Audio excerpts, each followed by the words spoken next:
Hi hello ನಮಸ್ಕಾರ ಸ್ನೇಹಿತರೆ. ಏನಪ್ಪ ಆಗ್ತದೆ ಇಲ್ಲಿ ಫೈನಲಿ ವೈಷ್ಣವ್ ಎಲ್ಲ ಹೋಗಿದ್ದಾನೆ. ಆ ಲೆಟರ್ ಏನಿದೆ ಆ ಲೆಟರಲ್ಲಿ, ಏನು ಪ್ರಾಮಿಸ್ ಇದು ಎಲ್ಲವನ್ನ ಕೂಡ ತಿಳ್ಕೊಬೇಕು ಅಂದರೆ ಈಗಲೇ ನಮ್ಮ ಈ ಚಾನಲ್ನ ಸಬ್ಸ್ಕ್ರೈಬ್ ಮಾಡಿ, ಹಾಗೆ ಒಂದು ವಿಡಿಯೋವನ್ನು ಪೂರ್ತಿಯಾಗಿ ನೋಡಿ.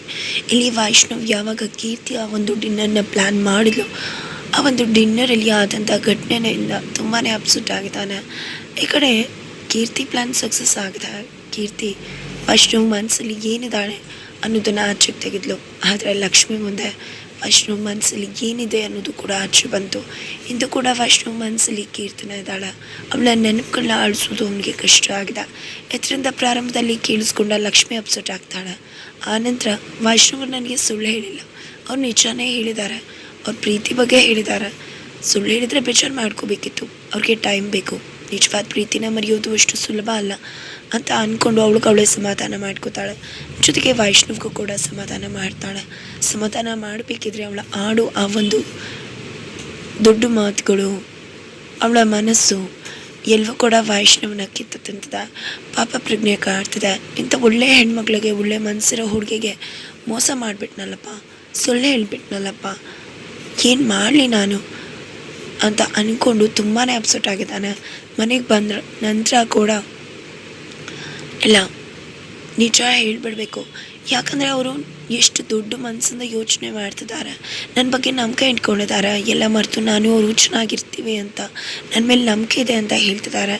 ಆದರೆ ನನ್ನಿಂದ ಯಾವುದು ಕೂಡ ಸಾಧ್ಯ ಅಸಾಧ್ಯ ಆಗ್ತಿದೆ. ಖಂಡಿತ ನಾನು ತಪ್ಪು ಮಾಡಿಬಿಟ್ಟೆ, ಇದನ್ನು ಹೇಳಿಬಿಡ್ಬೇಕು. ಯಾವುದೇ ಕಾರಣಕ್ಕೂ ಇನ್ನು ವಿಷಯ ಮುಚ್ಚಿಡೋ ಮಾತೇ ಇಲ್ಲ ಅಂತ ಅಂದ್ಕೊಂಡು ಸಜೆಷನ್ ತೊಗೊಳ್ಳೋಣ ಅಂತ ಕಾವೇರಿ ಅವ್ರ ಹತ್ರ ಬರ್ತಾನೆ. ಕಾವೇರಿ ಅವ್ರ ಹತ್ರ ಬಂದದ್ದೇ ವಿಶ್ವ ಹೇಳ್ತಾನೆ. ಆಗ ಪ್ರಾಮಿಸ್ ಬಗ್ಗೆ ಕೂಡ ಹೇಳ್ತಾನೆ. ಒಳ್ಳೆ ಕೆಲಸನ ಮಾಡಿದ್ದೆ ಮಗನೆ ಅಂತ ಹೇಳ್ತಾರೆ. ಬಟ್ ನಾನು ಈ ವಿಷಯನ ಮುಚ್ಚಿಟ್ಟು ಯಾವುದೇ ರೀತಿ ಪ್ರಯೋಜನ ಇಲ್ಲ. ಎಲ್ಲ ವಿಷಯ ಹೇಳಿದ್ರು ನಾನು ಕೀರ್ತಿ ಅನ್ನೋ ವಿಷಯ ಮುಚ್ಚಿಟ್ಟಿದ್ದೀನಿ. ಅವರನ್ನ ಕೀರ್ತಿ ಜಾಗದಲ್ಲಿ ಊಹಿಸ್ಕೊಳ್ಳೋದು ಕೂಡ ಕಷ್ಟ ಆಗುತ್ತೆ. ಕೀರ್ತಿ ಜಾಗದಲ್ಲಿ ಅವ್ರನ್ನ ನೆನಪು ಮಾಡ್ಕೊಳ್ಳೋದು ಕಷ್ಟ ಆಗುತ್ತೆ.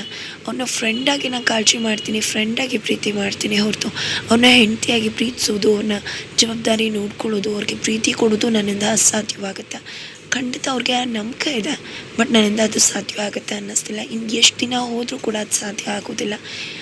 ಯಾಕಂದರೆ ಲಕ್ಷ್ಮಿ ಜಾಗದಲ್ಲಿ ಅವನ್ನ ಕಲ್ಪನೆ ಮಾಡ್ಕೊಳ್ಳೋದು ಕೀರ್ತಿ ಜಾಗದಲ್ಲಿ ತುಂಬಾ ಕಷ್ಟ. ಈ ವಿಷಯ ಹೇಳ್ಬಿಡ್ತೀನಿ ಅಂತ ವೈಷ್ಣವ್ ಡಿಸೈಡ್ ಮಾಡ್ತಾನೆ.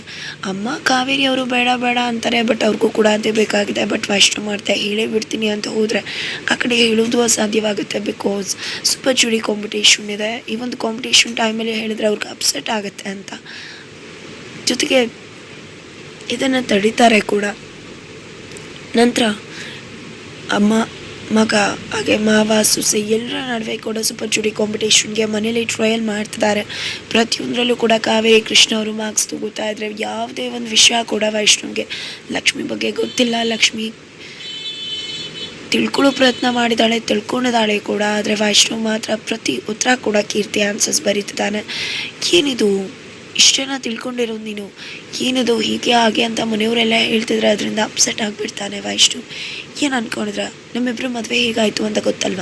ಇತ್ತೀಚೆಗೆ ನಾನು ಎಲ್ಲವನ್ನ ಕೂಡ ತಿಳ್ಕೊಬೇಕು ಅಂತ ಪ್ರಯತ್ನ ಮಾಡ್ತಿದ್ದೀನಿ, ಅಂಥದ್ರಲ್ಲಿ ಈ ರೀತಿ ಎಲ್ಲ ಕಾಟ ಕೊಡ್ತೀರಲ್ಲ, ನನಗೆ ಈ ರೀತಿ ಎಲ್ಲ ಡಿಸ್ಟರ್ಬ್ ಮಾಡಬೇಡಿ, ನೀವು ಮಾಡ್ತಿರೋದೆಲ್ಲ ಸರಿಯಿಲ್ಲ ಅಂತ ಕುಪ್ಪ ಮಾಡಿಕೊಂಡು ಹೊರಟೇ ಬಿಡ್ತಾನೆ. ಅಲ್ಲಿಗೆ ಲಕ್ಷ್ಮಿ ಕೂಡ ಹೋದಾಗ, ನೋಡಿ ನಾನು ನಿಮಗೆ ಪ್ರಾಮಿಸ್ ಕೊಟ್ಟಿದ್ದೀನಿ, ಇಷ್ಟೊತ್ತಿಗಾಗಲೇ ಎಲ್ಲ ರೀತಿ ಪ್ರಾಮಿಸ್ ಕೂಡ ಈಡೇರಿಸ್ಬೇಕಿತ್ತು. ಆದರೆ ನನ್ನಿಂದ ಯಾವ ಪ್ರಾಮಿಸ್ ಕೂಡ ಈಡೇರಿಸೋಕ್ಕಾಗಿಲ್ಲ.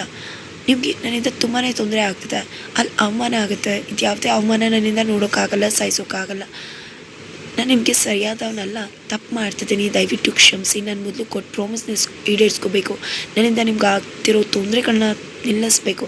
ನಿಮಗೆ ನನ್ನಿಂದ ಯಾವುದೇ ರೀತಿ ಅವಮಾನ ತೊಂದರೆ ಆಗಬಾರ್ದು ಅಂತ ಕೋಪ ಮಾಡ್ಕೋತಾನೆ, ಸೆಟ್ ಮಾಡ್ಕೋತಾನೆ, ಅಪ್ಸೆಟ್ ಆಗ್ತಾನೆ. ನಂತರ ಬೆಳಗ್ಗೆ ಆಗುತ್ತೆ. ಈ ಕಡೆ ಇನ್ನೂ ಕೂಡ ಲಕ್ಷ್ಮಿ ಎದ್ದೇ ಇಲ್ಲ. ಆ ಕಡೆ ಕಾವೇರಿಯವರಂತೂ ನಡೆದಿದ್ದು ಎಲ್ಲ ವಿಷಯ ಕೂಡ ಕೀರ್ತಿಗೆ ಹೇಳಿ ಮಜಾ ತಗೋತಿದ್ದಾರೆ. ನಂತರ ಫುಲ್ ಖುಷಿ ಪಡ್ತಿದ್ದಾರೆ. ಇದೊಂದು ಸಣ್ಣ ವಿಷಯ ಈಗಲೇ ಎಕ್ಸಿಟ್ ಆದರೆ ಹೇಗೆ ಅಂತ ಹೇಳ್ತಿದ್ದಾರೆ. ಇದರಿಂದ ಈ ಕೀರ್ತಿಗೆ ತುಂಬ ಖುಷಿ ಆಗ್ತದೆ. ಬಿಕಾಸ್ ವೈಷ್ಣವ್ಗೆ ಲಕ್ಷ್ಮಿ ಬಗ್ಗೆ ಏನೂ ಕೂಡ ಗೊತ್ತಿಲ್ಲ ಅಂತ. ನಂತರ ಈ ಕಡೆ ಲಕ್ಷ್ಮಿ ಇದೇನಾಯಿತು, ಇಷ್ಟೊತ್ತಾದರೂ ಕೂಡ ನಾನು ಎದ್ದೇ ಇಲ್ವಲ್ಲ, ಏನು ಮಾಡಿಬಿಟ್ಟೆ ನಾನು, ಎಷ್ಟು ನಿಧಾನಕ್ಕೆ ಎದ್ದೇಳ್ತಿದ್ದೀನಿ ಅಂತ ಅನ್ಕೋತಾಳೆ. ಪಾಪ ನಾನು ಲೇಟಾಗಿ ಮನಗಿದ್ದೆ ಅಂತ ಅವರು ಎದ್ದೋಳಿಸಿಲ್ಲ ಅನಿಸುತ್ತೆ. ರಾತ್ರಿ ಪೂರ ಅಪ್ಸೆಟ್ ಆಗಿದ್ರು.